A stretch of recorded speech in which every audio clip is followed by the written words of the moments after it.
À cause de l'émission de neutrons, se scinde en deux en libérant de l'énergie. La fission nucléaire peut survenir spontanément, ce qui est un phénomène rare, et être générée par un bombardement de neutrons.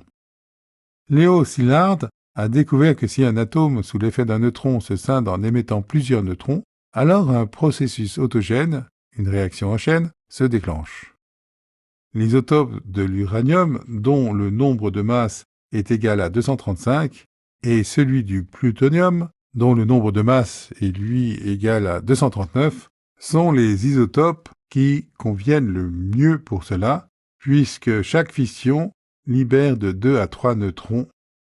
La condition de la réaction en chaîne est que la matière fissible se trouve dans un état supercritique, donc que sa masse ou sa densité dépasse une valeur minimale. À ce moment, les neutrons libérés par la fission spontanée entrent en collision avec les noyaux atomiques et provoquent leur fission. D'autres neutrons sont alors libérés par ces derniers et une réaction en chaîne est déclenchée. Dans la bombe à uranium, la matière fissible se trouve en plusieurs morceaux. Lorsque ces morceaux sont projetés les uns contre les autres à l'aide d'explosifs, leur masse combinée dépasse la valeur critique et une détonation se produit. Dans la bombe au plutonium, la matière fissible est comprimée par des explosifs traditionnels pour déclencher la réaction en chaîne.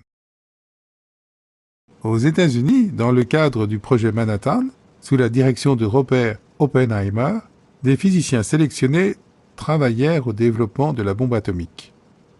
L'Allemagne nazie essaya elle aussi de construire la bombe atomique, mais heureusement sans succès. En 1945, Oppenheimer et son groupe atteignirent leur but. Ils construisirent la bombe à l'uranium nommée Little Boy et la bombe au plutonium nommée Fat Man.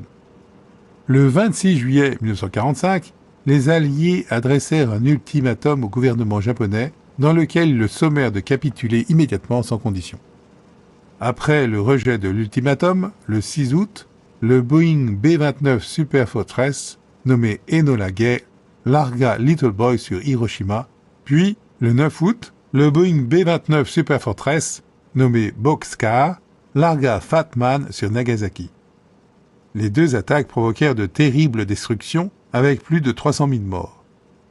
À cause des mutations causées par des radiations radioactives, même plusieurs générations plus tard, des enfants naissent avec de graves troubles congénitaux.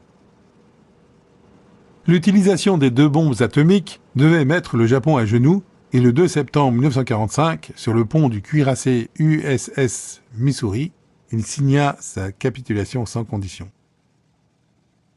Avec ceci, la seconde grande conflagration mondiale, la guerre la plus destructrice de l'histoire de l'humanité, devait prendre fin.